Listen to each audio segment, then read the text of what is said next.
INA Podcast.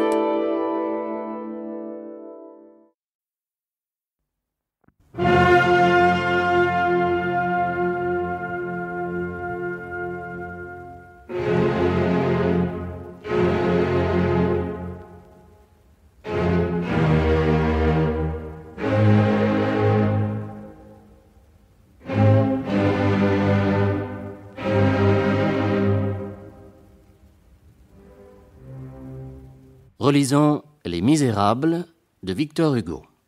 Découpage radiophonique de Roger Pilaudin. Aujourd'hui, 6e chapitre, 5 juin 1832.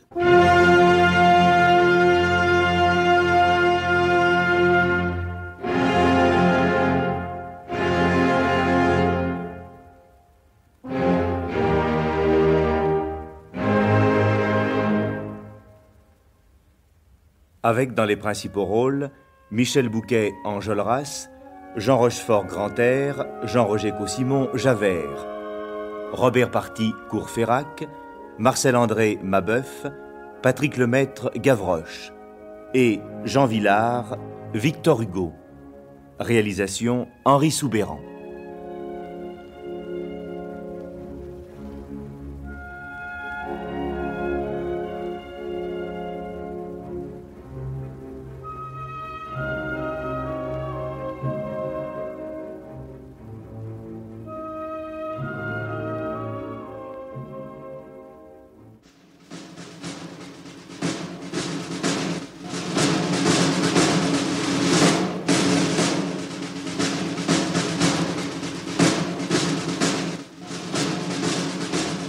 De quoi se compose l'émeute? De rien et de tout. D'une électricité dégagée peu à peu, d'une flamme subitement jaillie, d'une force qui erre, d'un souffle qui passe. Ce souffle rencontre des têtes qui pensent, des cerveaux qui rêvent, des âmes qui souffrent, des passions qui brûlent, des misères qui hurlent, et les emporte. Ou au hasard, à travers l'État, à travers les lois, à travers la prospérité et l'insolence des autres.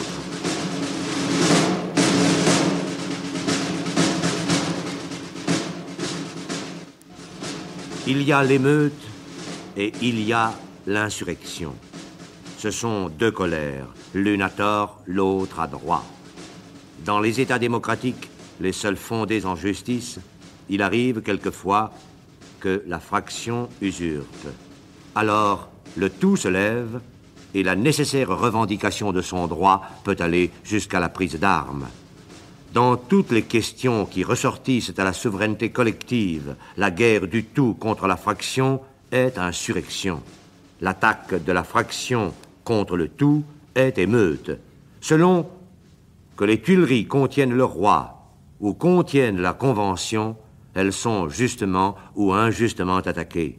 Le même canon braqué contre la foule, à tort le 10 août, et raison le 14 Vendémiaire. Apparences semblables, fonds différents. Les Suisses défendent le faux, Bonaparte défend le vrai. Ce que le suffrage universel a fait dans sa liberté et dans sa souveraineté ne peut être défait par la rue.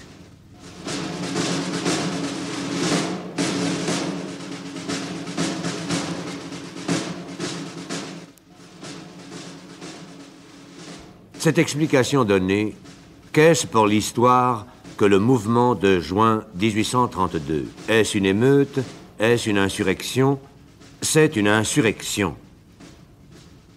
Au printemps de 1832, quoique depuis 3 mois le choléra eût glacé les esprits et jeté sur leur agitation je ne sais quel morne apaisement, Paris était dès longtemps prêt pour une commotion.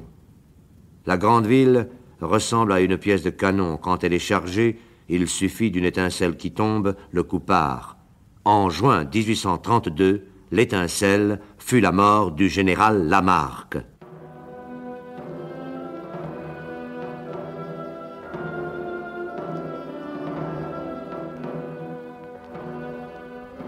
Le 5 juin, donc, par une journée mêlée de pluie et de soleil, le convoi du général Lamarque traversa Paris avec la pompe militaire officielle, un peu accrue par les précautions. 2 bataillons, tambours drapés, fusils renversés, 10 000 gardes nationaux, le sabre au côté, les batteries de l'artillerie de la garde nationale escortaient le cercueil. Sur les contre-allées des boulevards, dans les branches des arbres, aux balcons, aux fenêtres, sur les toits, les têtes fourmillaient, hommes, femmes, enfants. Une foule armée passait, une foule effarée regardait. De son côté, le gouvernement observait. Il observait, la main sur la poignée de l'épée. Le corbillard dépassa la Bastille, suivit le canal, traversa le petit pont et atteignit l'esplanade du pont d'Austerlitz. Là, il s'arrêta. En ce moment, cette foule vue à vol d'oiseau eût offert l'aspect d'une comète dont la tête était à l'esplanade et dont la queue développée sur le quai Bourbon couvrait la Bastille et se prolongeait sur le boulevard jusqu'à la porte Saint-Martin. Un cercle se traça autour du corbillard, la vaste cohue fit silence, Lafayette dit adieu à Lamarque. Ce fut un instant touchant et auguste, toutes les têtes se découvrirent, tous les cœurs battaient. Tout à coup, un homme à cheval, vêtu de noir, parut au milieu du groupe avec un drapeau rouge, d'autres disent avec une pique surmontée d'un bonnet rouge. Lafayette détourna la tête, Excellence quitta le cortège. Lamarque au Panthéon! Lafayette à l'hôtel de ville!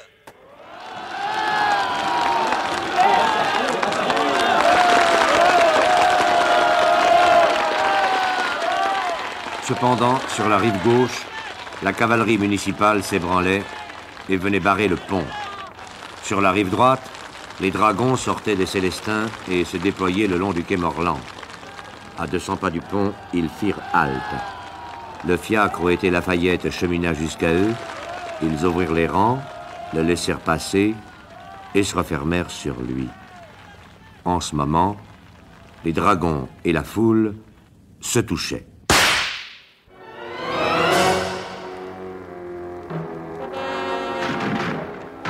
Alors, tout est dit. La tempête se déchaîne, les pierres pleuvent, la fusillade éclate.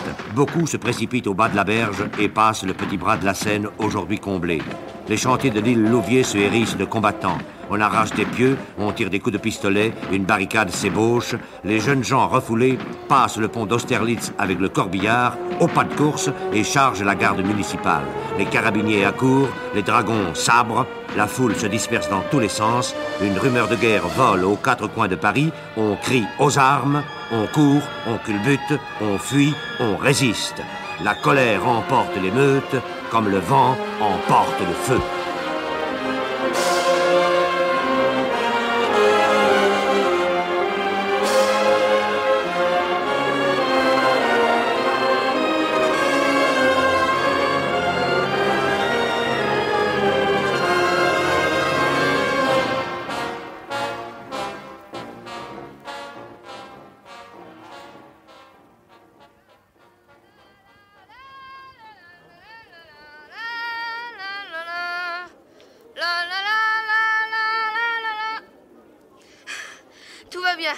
Je souffre beaucoup de la patte gauche. Je me suis cassé mon rhumatisme, mais je suis content, citoyen.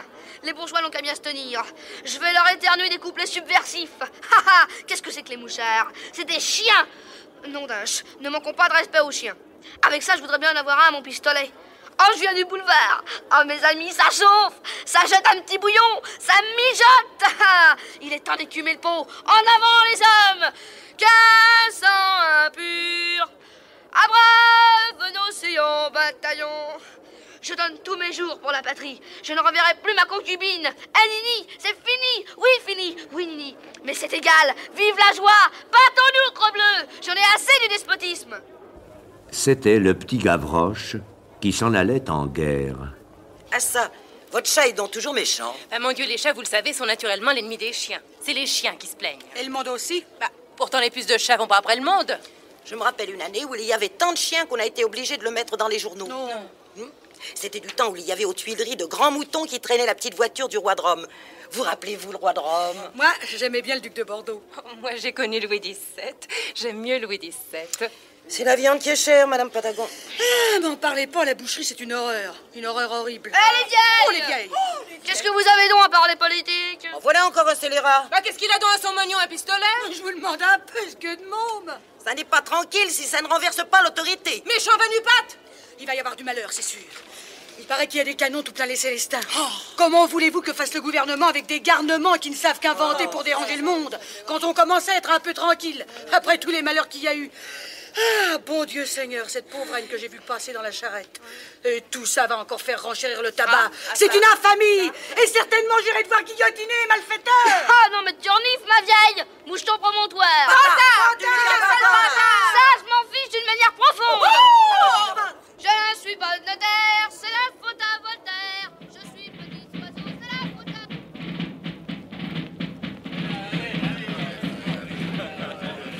Là, les rouges. Les rouges ah, drôle de peur, bourgeoise. Quant à moi, je ne tremble pas devant un coquelicot. Le petit chaperon rouge ne m'inspire aucune épouvante. Laissez la peur du rouge aux bêtes à cornes, bourgeoise. Ne dépense pas inutilement ta colère, Bahorel. Garde ta provision. Allons-nous! Aux barricades, viens avec nous. J'y vais! Oh non, mais regardez! Oh, mais regardez, je viens! Bah, où tu vas? Mais qu'est-ce que c'est que ça? Monsieur Mabeuf, rentrez chez vous. Eh bien, pourquoi?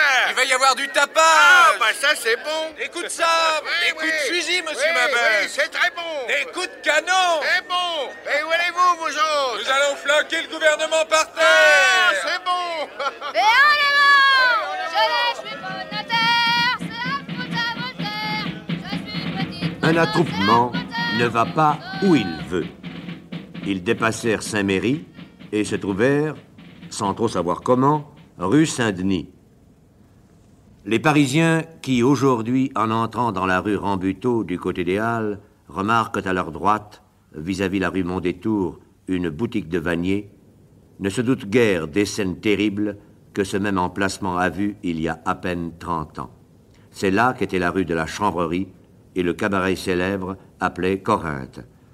Corinthe était un des lieux de réunion, sinon de ralliement de Courfeyrac et de ses amis.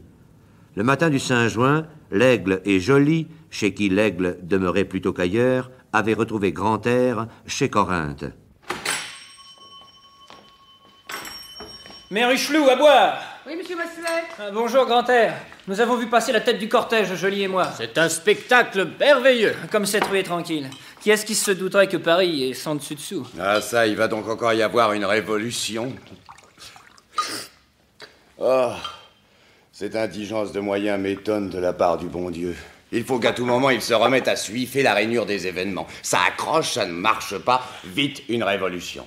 Le bon Dieu a toujours les mains noires de ce vilain cambouis-là. À sa place, je serais plus simple. Je ne remonterai pas à chaque instant ma mécanique. Je mènerai le genre humain rondement. Je tricoterai les faits maille à maille sans casser le fil. Je n'aurai point d'en-cas, je n'aurai pas de répertoire extraordinaire. Ce que vous autres appelez le progrès marche par deux moteurs, les hommes et les événements. Mais, chose triste, de temps en temps, l'exceptionnel est nécessaire. Pour les événements comme pour les hommes, la troupe ordinaire ne suffit pas. Il faut parmi les hommes des génies et parmi les événements des révolutions. Les grands accidents sont la loi. L'ordre des choses ne peut s'en passer.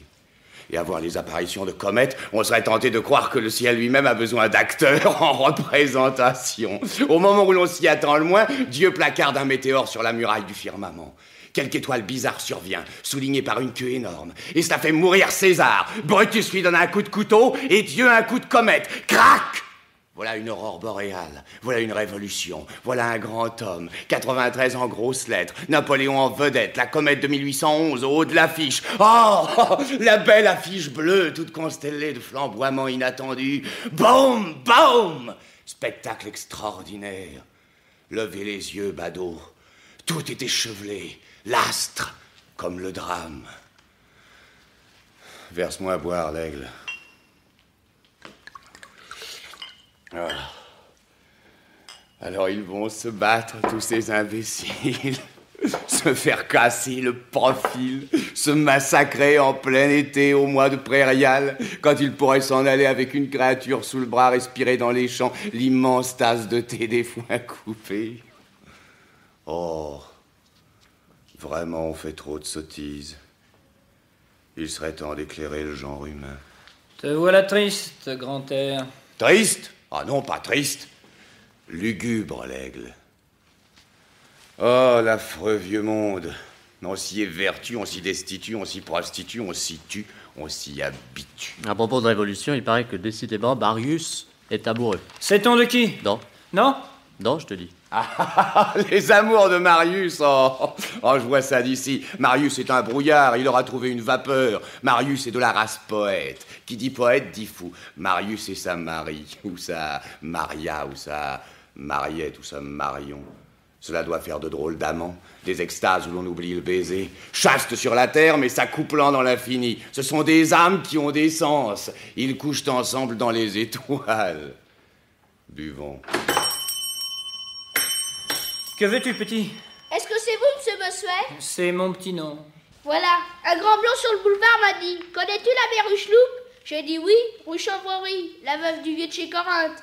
Il m'a dit: vas-y, tu y trouveras monsieur Bossuet. Et tu lui diras de ma part A, B, C. C'est une farce qu'on vous fait, n'est-ce pas? Il m'a donné 10 sous. Et joli, prête-moi 10 sous. Grantaire, prête-moi 10 sous. Voilà pour toi, petit. Merci, monsieur. Comment t'appelles-tu? Navet, la vie de Gavroche. Déjeune avec nous. Je peux pas, je suis du cortège. C'est moi qui crie à ma Olivia.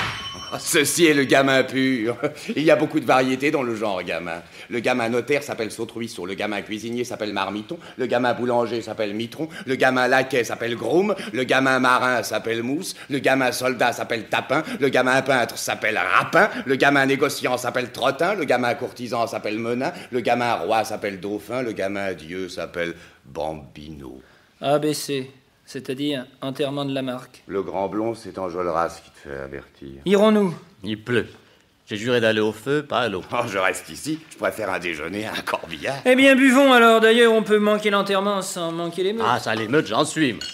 Voilà donc, on va retoucher à la révolution de 1830. Au fait, elle gêne le peuple aux entournures. Non, cela m'est bien égal, votre révolution. Je n'exècre pas ce gouvernement-ci. C'est la couronne tempérée par un bonnet de coton, c'est un sceptre terminé en parapluie. On y voit goutte, mère Hucheloup, de la lumière. Voilà. Enjolras me dédaigne.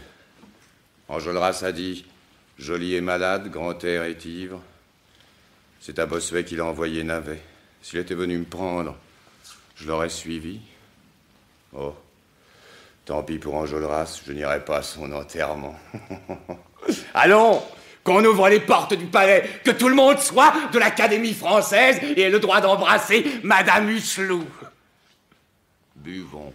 Femme antique et consacrée par l'usage, ne donnez plus à boire à Grantaire, il mange des argents fous. Qu'est-ce que c'est? C'est Enjolras qui passe au bout de la rue avec ses troupes. Et avec lui Feuilly, Courfeyrac avec une épée, Combeferre avec un fusil, Bahorel avec une carabine. Courfeyrac! Courfeyrac! Ohé! Oh, Bossuet! Que veux-tu? Où vas-tu? Faire une barricade. Eh bien ici, la place est bonne, fais-la ici. C'est vrai, l'aigle? Regarde, Enjolras. La place est bonne. L'entrée de la rue est vasée, le fond rétréci et en cul-de-sac. Corinthe qui fait un étranglement. Et la rue Mondétour facile à barrer. Et aucune attaque possible, sinon par la rue Saint-Denis, c'est-à-dire de front et à découvert. On construit la barricade, ici.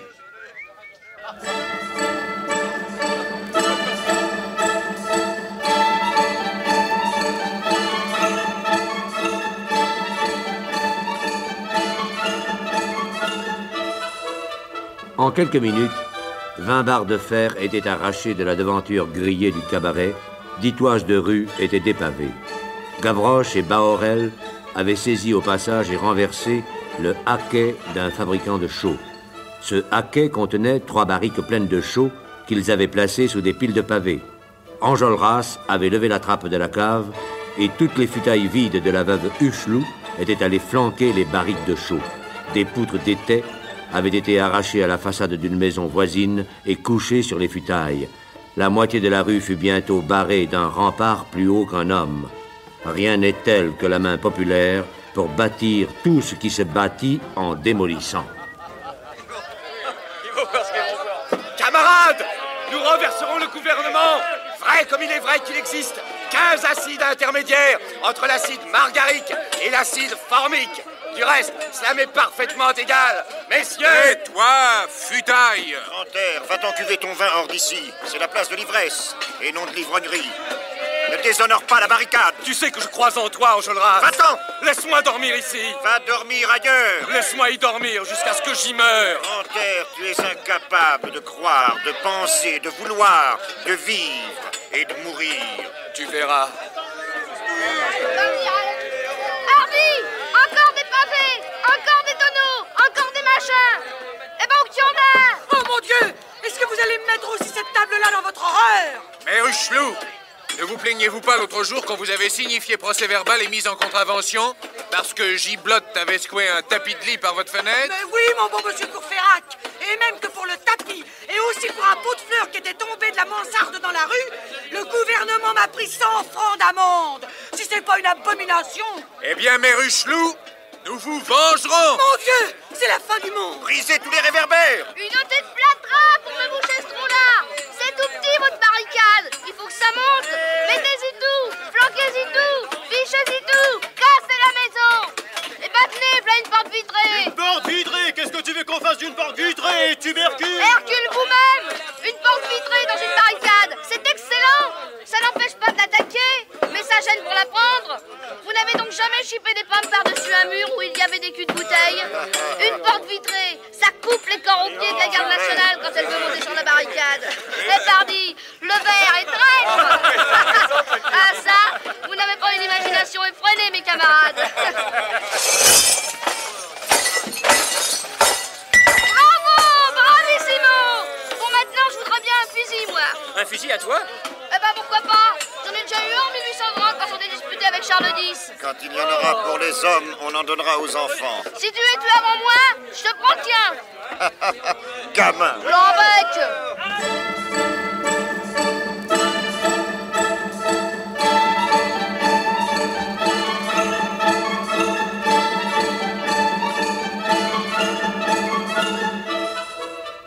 Enjolras, Combeferre et Courfeyrac dirigeaient tout.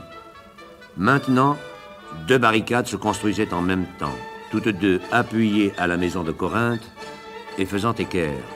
La plus grande fermait la rue de Chanvrerie, l'autre fermait la rue Mondétour du côté de la rue du Cygne. Cette dernière barricade, très étroite, n'était construite que de tonneaux et de pavés. Ils étaient là environ 50 travailleurs, une trentaine armés de fusils, car, chemin faisant, ils avaient fait un emprunt en bloc à une boutique d'armurier. Tout ce travail se fit sans empêchement, en moins d'1 heure, et sans que cette poignée d'hommes hardis vît surgir un bonnet à poil, ni une baïonnette.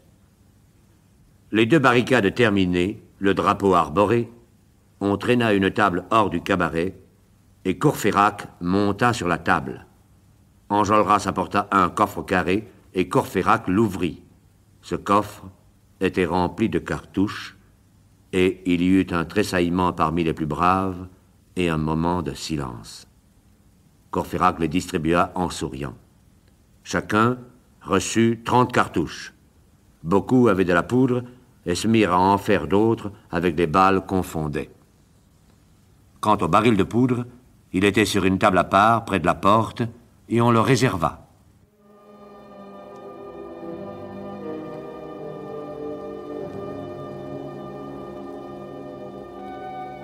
Puis, les barricades bâties, les postes assignés, les fusils chargés, les vedettes posées, seules, dans ces rues redoutables où personne ne passait plus, entourées de ces maisons muettes et comme mortes, où ne palpitait aucun mouvement humain, enveloppées des ombres croissantes du crépuscule qui commençait, au milieu de cette obscurité et de ce silence où l'on sentait s'avancer quelque chose et qui avait je ne sais quoi de tragique et de terrifiant, isolés, armés, déterminés, tranquilles, ils attendirent.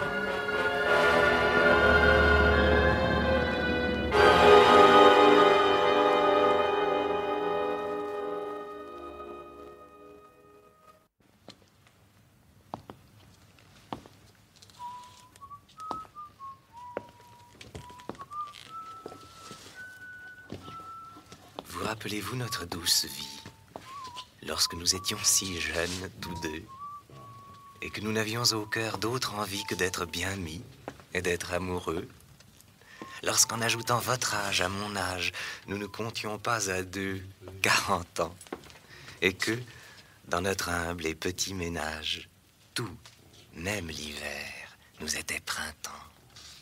Nous vivions cachés, contents, porte close, dévorant l'amour, beau fruit défendu.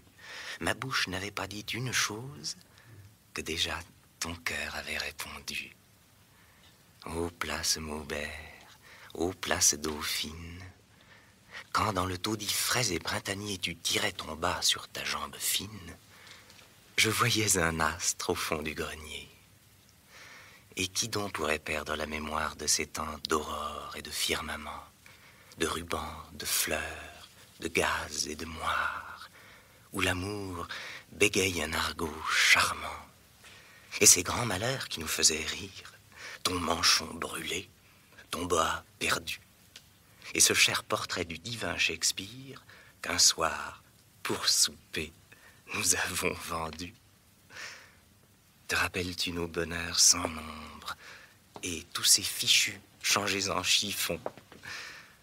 Ah, que de soupirs de nos cœurs pleins d'ombre se sont envolés dans les cieux profonds.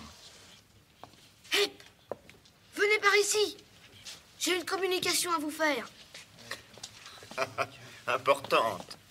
Je n'en doute pas. Je t'écoute. Vous voyez bien ce grand. Là. Eh bien. Il est de vos amis? Non, nous ne le connaissons pas. Il s'est joint à nous vers la rue des Billettes. C'est un mouchard. Tu es sûr? Il n'y a pas 15 jours qu'il m'a enlevé par l'oreille de la corniche du Pont-Royal où je prenais l'air. Oh! 2 hommes avec moi. Oui.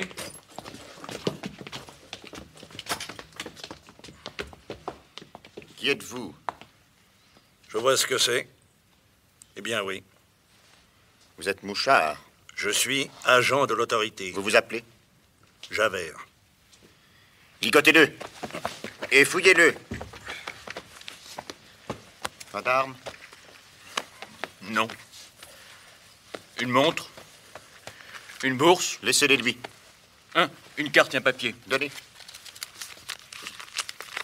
Surveillance et vigilance, Javert, inspecteur de police. C'est la souris qui a pris le chat. Nouez-lui les bras derrière le dos et attachez-le au poteau de la salle basse. Vous serez fusillé 2 minutes avant que la barricade soit prise. Pourquoi pas tout de suite? Nous ménageons la poudre. Alors finissez-en d'un coup de couteau. Mouchard, nous sommes des juges et non des assassins. Ah, à propos, vous me donnerez son fusil.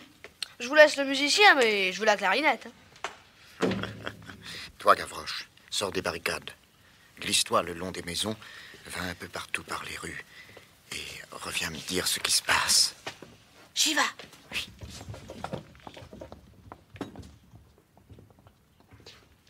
Les attroupements, comme on sait, font boule de neige et agglomèrent en roulant un tas d'hommes tumultueux. Ces hommes ne se demandent pas entre eux d'où ils viennent. Parmi les passants qui s'étaient réunis au rassemblement conduit par Enjolras, Combeferre et Courfeyrac, il y avait un être portant la veste de portefaix usée aux épaules, qui gesticulait et vociférait et avait la mine d'une espèce d'ivrogne sauvage. Cet homme, un nommé ou surnommé Le Cabuc, et du reste tout à fait inconnu de ceux qui prétendaient le connaître, très ivre ou faisant semblant, semblait considérer d'un air de réflexion la grande maison du fond de la barricade dont les 5 étages dominaient toute la rue et faisaient face à la rue Saint-Denis. Camarades, savez-vous, c'est de cette maison qu'il faudrait tirer. Quand nous serons là au croisé, tu diable si quelqu'un avance dans la rue. Oui, mais la maison est fermée. C'est un cognon. On n'ouvrira pas. Enfonçons la porte. Allez, qui vient avec moi? Moi? Moi.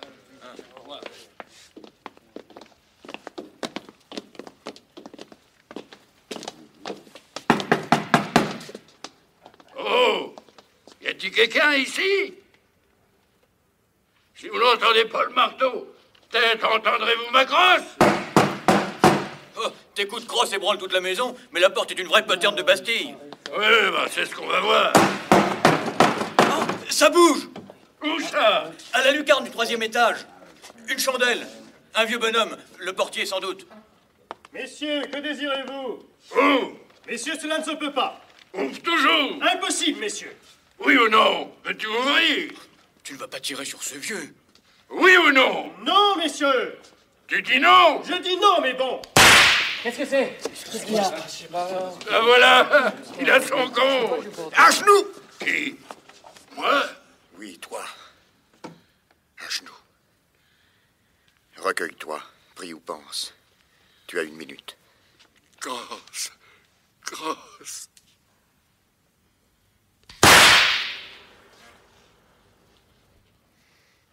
Jetez cela dehors.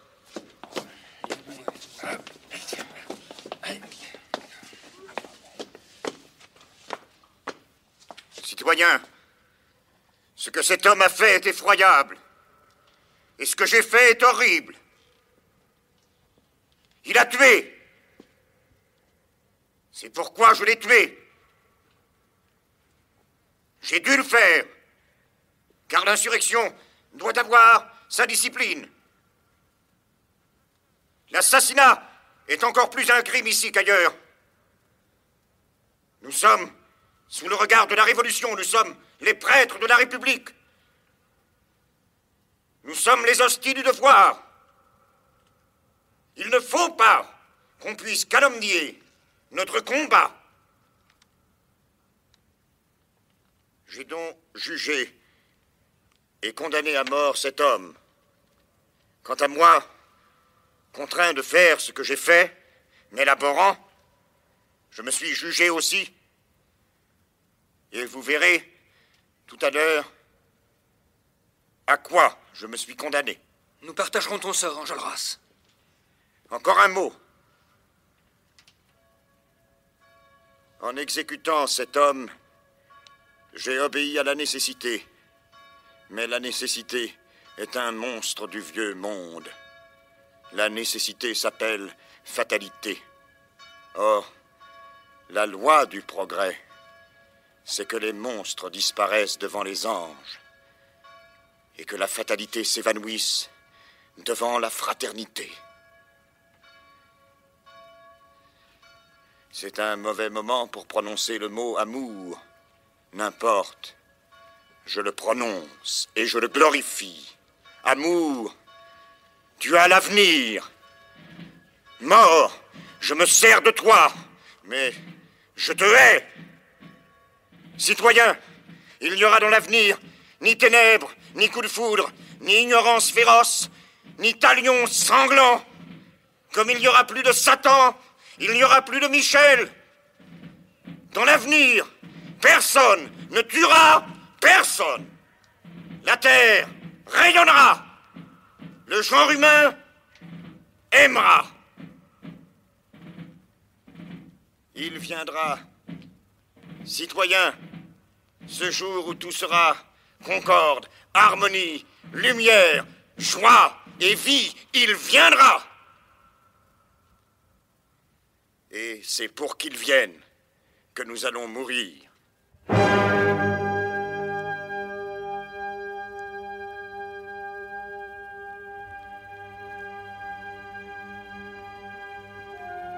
Relisons Les Misérables de Victor Hugo.